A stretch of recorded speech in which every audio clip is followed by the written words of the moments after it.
আসসালামু আলাইকুম সবাইকে, আশা করি প্রত্যেকে অসংখ্য ভালো আছেন। সো আজকে বেসিক্যালি আপনাদেরকে আমি দেখাতে চলেছি যারা আমার কাছ থেকে আইপি কেনেন তারা কিভাবে আইপিটা সেট আপ করবেন এবং প্রপারলি আইপিটা কিভাবে ইউজ করবেন। এই ভিডিওটা ওয়াচ করলে আপনি A to Z বুঝে যাবেন এবং সুপার প্রক্সি আইপি কিভাবে ইউজ করতে হয় আজকের ভিডিওটা ওয়াচ করলে আপনাদের আর কোনো কনফিউশন থাকবে না। সো প্রথমত কী করবেন, আপনারা যখন আমার কাছ থেকে আইপি কিনতে নক দেন যে ভাই আইপি কিনবো, এই কান্ট্রির কাজ করব। আরেকটা কথা বলি, আমার কাছ থেকে যে আইপিটা আপনারা কিনবেন সেই আইপিটা দিয়ে আপনারা এতগুলার কান্ট্রির কাজ করতে পারবেন। এখানে দেখতে পাচ্ছেন 250টা কান্ট্রির কাজটা কিন্তু আপনি আমাদের আইপি দিয়েই করতে পারবেন, নো প্রবলেম। ঠিক আছে, সো প্রথমত আপনি প্লে স্টোর থেকে সুপার প্রক্সি আইপিটা নামাবেন। তো আইপির গুণাগুণ কি আমি একটু যদি বলি, সেক্ষেত্রে আইপি দিয়ে যদি আপনি কাজ করেন এই সুপার প্রক্সি আইপি দিয়ে, সেক্ষেত্রে টেলিগ্রামগুলো কিন্তু একটু ভালো সুরক্ষিত থাকে, ফ্রোজেন যাওয়ার চান্স কম থাকে।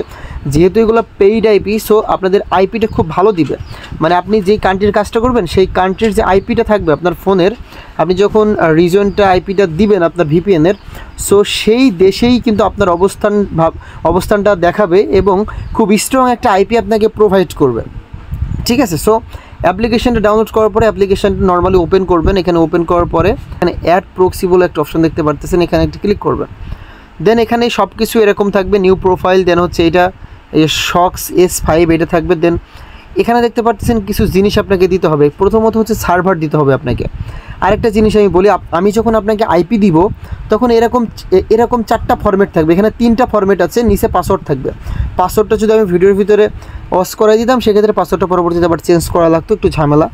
সো এই জন্য আর কি আমি 3টা ফরম্যাট এখানে দিয়েছি। প্রথমটা হচ্ছে সার্ভার, তারপরে পোর্ট, তারপর হচ্ছে ইউজার নেম এবং পাসওয়ার্ডটা থাকবে নিচে। মানে 4টা জিনিস আপনাদেরকে আমি দিব, এরকম 4টা জিনিস। সো এই 4টা জিনিস আপনারা মেইনলি এই ফাঁকা ঘরের ভিতরে এই সবগুলো বসাইতে হবে। বসায় এখানে কনফার্ম করে দিলে দেন স্টার্ট করলে কিন্তু আপনার আইপিটা ওয়ার্ক করা শুরু করে দিবে। ঠিক আছে, সো এখন কি করবেন আপনারা, নর্মালি এখান থেকে এই যে জিনিসটা দেখতে পারতেছেন, এই যে সার্ভারটা, প্রথমটা হচ্ছে সার্ভার, এটা কপি করবেন। এই যে কপি করলাম, কপি করে এখানে পেস্ট করে দিবেন। ঠিক আছে, এই যে কপি করে পেস্ট করে দিবেন, এখানে নর্মালি পেস্ট করে দিবেন। দেন এখানে পোর্ট লিখবেন, এই যে 4950 পোর্ট লিখবেন। আচ্ছা,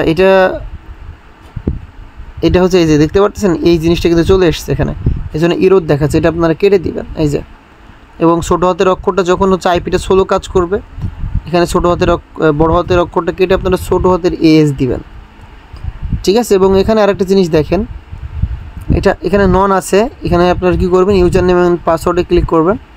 দেন হচ্ছে এখানে ইউজার নেম দিবেন। এখান থেকে এই যে এটা হচ্ছে ইউজার নেম, এটা হচ্ছে পোর্টের জায়গায় কিন্তু আমি পোর্টটা লিখে দিচ্ছি। ইউজার নেম হচ্ছে এই যে এইটা, এবং ইউজার নেমের লাস্টে যেই ওয়ার্ডটা থাকবে এস এ মানে হচ্ছে সৌদি আরব। আপনি যেই কান্ট্রির কাজটা করবেন সেই কান্ট্রির শর্ট ফর্মটা আপনি ইউজ করবেন এখানে, এই হচ্ছে ইয়ার ভিতরে আর কি, আইপির ভিতরে। আপনি এখান থেকে জাস্ট নর্মালি এটা কপি করে দিবেন, কপি করে পেস্ট করে দিবেন। এখানে পেস্ট করার পরে ধরেন আমি এটা কপি করতেছি, ওয়েট করেন আপনাদের দেখাই, আমি একেবারে প্র্যাকটিক্যালি দেখাই তাহলে বুঝতে পারবেন। সো এইটা ধরেন আমি কপি করে এখানে পেস্ট করে দিলাম। দেন আমার পাসওয়ার্ডটা নিচে থাকবে, পাসওয়ার্ডটা দিয়ে দিবেন। এখানে এসে আছে মানে সৌদি আরব সার্ভার। আমি যদি মনে করি মালির কাজ করব, ML, ঠিক আছে, যে ML দিলাম, এখন মালি সার্ভার হয়ে গেল। জাস্ট আপনারা যেই কান্ট্রির কাজ করবেন সেই কান্ট্রির শর্ট ফর্মটা আপনারা এখান থেকে দেখে নেবেন। কোথা থেকে দেখবেন, এই যে ফর্ম লিঙ্কটা আপনাদেরকে দিব এই ফর্মটা থেকে দেখে নেবেন। দেখে জাস্ট এখানে আপনারা সেই শর্ট ফর্মটা লিখে দিবেন, তাইলে কিন্তু সেই কান্ট্রিটা ওয়ার্ক করা শুরু করে দিবে। দেন হচ্ছে এখানে পাসওয়ার্ডটা দিবেন, পাসওয়ার্ডটা কিন্তু নিচেই থাকবে। এখানে পাসওয়ার্ডটা আমি দেখাই নাই। এখানে পাসওয়ার্ডটা দেওয়ার পরে নর্মালি এখানে সেভ অপশানে ক্লিক করে দিলে আপনাদের কিন্তু আইপিটা প্রপারলি ওয়ার্ক করা শুরু করে দিবে। আপনি যখন স্টার্ট করবেন আপনার আইপিটা কিন্তু আপনার ফোনের সাথে কানেক্ট হয়ে যাবে, এবং আইপিটা কানেক্ট করার 50 সেকেন্ড থেকে 1 মিনিট পরে আপনার আইপিটা ইউজ করবেন, তাহলে এই আইপিটা অ্যাডজাস্ট হয়ে যাবে আপনার ফোনের সাথে। সো এভাবেই মূলত আপনারা আইপিটা ইউজ করে ভালো পরিমাণে অ্যাকাউন্ট ক্রিয়েট করতে পারবেন, এবং অ্যাকাউন্ট ক্রিয়েট করলে অ্যাকাউন্টগুলো সুরক্ষিত থাকার চান্স বেশি থাকবে। এবং যাদের আইপি প্রয়োজন অবশ্যই আমাকে ইনবক্সে মেসেজ দিবেন টেলিগ্রামে।